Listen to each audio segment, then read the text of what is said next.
서울 동대문구 청량리, 현재는 번화한 상권과 교통요지로 알려진 곳이지만 1980년대까지만 해도 이 일대는 오래된 단독주택과 좁은 골목이 이어져 있는 낙후된 지역이었다. 그 한복판 골목 끝자락에 위치한 경동병원은 주민들에게 청량리 폐병원이라는 이름으로 더 유명했다. 이 병원은 결핵, 폐렴, 폐결핵과 같은 호흡기 전염병 환자들을 전문적으로 치료하던 곳이었다. 당시로서는 귀중한 역할을 한 의료기관이었지만 병원 특성상 항상 죽음과 병의 그림자가 드리웠다. 병실 창문에는 하얀 커튼이 드리워져 있었고 커튼 뒤에서는 산소 마스크 소리와 기침 소리가 흘러나왔다. 아이들은 그 창문을 쳐다보는 것만으로도 불길함을 느꼈다. 병원이 폐쇄된 것은 1992년. 의료법 개정과 위생기준 강화, 그리고 심각한 재정난이 겹치면서 병원은 결국 문을 닫았다. 그러나 문이 닫힌 직후부터 사람들은 병원에서 이상한 기척을 느끼기 시작했다.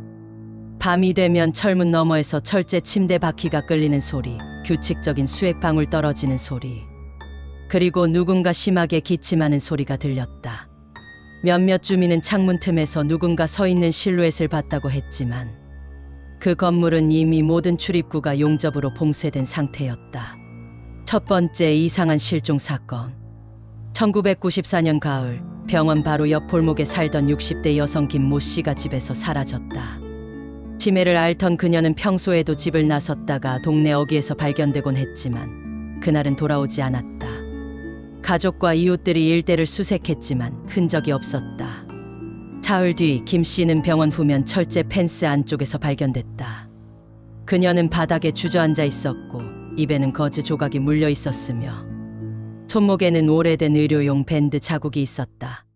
그런데 이상한 점은 그 공간은 외부에서 접근이 불가능하다는 것이다. 출입문은 용접돼 있었고 주변은 3m 높이의 철제 펜스로 둘러싸여 있었다. 발견 당시 그녀는 떨리는 목소리로 중얼거렸다. 다 끝났는데 왜 아직 주사 맞으라고 해? 그녀는 병원과 아무 관련이 없는 인물이었다. 중학생 3명의 치밀. 1997년 3월 청량리의 한 중학교 2학년생 3명이 귀신 나온다는 소문을 확인하겠다며 병원에 들어갔다. 병원 정문은 봉쇄돼 있었지만 건물 뒤편 하수 배수구에 작은 틈이 있었고 그곳으로 몸을 구겨 넣으면 내부로 들어갈 수 있었다. 내부는 부서진 장비와 먼지가 쌓인 병동이 그대로 남아 있었다. 곰팡이 냄새와 약품 냄새가 섞여 숨이 막힐 정도였다. 더 놀라운 건 병실 곳곳에 환자복, 수액대, 산소 마스크, 차트가 그대로 남아 있었다는 것이다. 일부 차트에는 환자의 이름과 체온 기록이 그대로 적혀 있었지만 마지막 기록 날짜는 1992년 병원이 폐쇄된 해였다. 그들은 호기심에 2층으로 올라갔다. 2층 복도 끝 찬 병실 문이 반쯤 열려 있었다. 그 안에는 중년 여성 한 명이 침대에 누워 있었다. 산소 마스크를 착용했고 팔에는 수액 바늘이 꽂혀 있었으며 창백한 얼굴로 아이들을 바라보고 있었다. 그리고 천천히 눈물이 흘렀다. 아이들은 비명을 지르며 배수구로 도망쳤다. 돌아오지 못한 아이. 그날 이후 세 아이에게 이상이 생겼다. 한 명은 다음날 아침 눈을 뜨지 못했다. 눈꺼풀이 심하게 부어올랐고 안구는 새빨갛게 충혈됐다. 안과에서는 원인을 알 수 없다고 했다.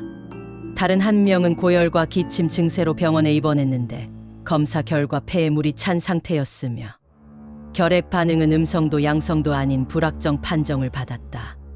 마지막 한 명은 사흘 뒤 집에서 사라졌다. 방문은 안에서 잠겨 있었고 창문도 잠겨 있었으며 탈출 흔적은 없었다. 경찰은 병원 내부를 수색했고 지하 수술실, 근처 폐기물 더미에서 그 아이의 운동화 한 짝과 피가 묻은 흰천 조각을 발견했다. 하지만 아이는 끝내 찾지 못했다. 병원에 남아있는 그거. 이후 병원은 완전히 봉쇄됐다. 철문 위에 콘크리트를 더 씌우고 창문도 벽돌로 막았다. 그러나 병원 맞은편 주차장의 경비원은 밤마다 병원 창문에서 사람 눈빛을 느꼈다고 했다. 그는 여러 번 CCTV를 확인했지만 그때마다 창문 근처에서 설명할 수 없는 그림자가 찍혀 있었다. 2003년 여름 한 방송국 PD가 병원을 배경으로 심령 다큐멘터리를 기획했다. 촬영 테스트 중 3층 복도에서 흰 가운을 입은 여성 형체가 걷는 장면이 촬영됐다. 당시 3층에는 아무도 없었음이 확인됐다. 그 영상은 방송 금지 판정을 받았고 PD는 촬영을 중단했다. 철거와 마지막 사건. 2005년 서울시는 병원 철거를 결정했다. 사전 점검에 들어간 인부들은 지하 수술실에서 아직도 비닐로 덮인 보관함과 줄에 매달린 수액 병을 발견했다. 며칠 후 점검 작업에 참여했던 인부 3명이 급성 폐렴 증세를 보였고 그 중 1명은 사망했다. 차이는 원인 불명 폐질환이었다. 2006년 병원은 철거됐다. 하지만 병원터에 세워진 상가에서는 여전히 이상한 일이 보고된다.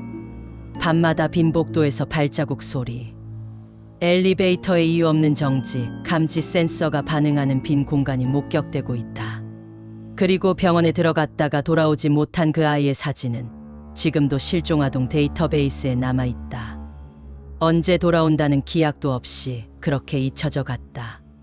영상이 유익하셨다면 구독과 좋아요, 알림 설정 부탁드립니다.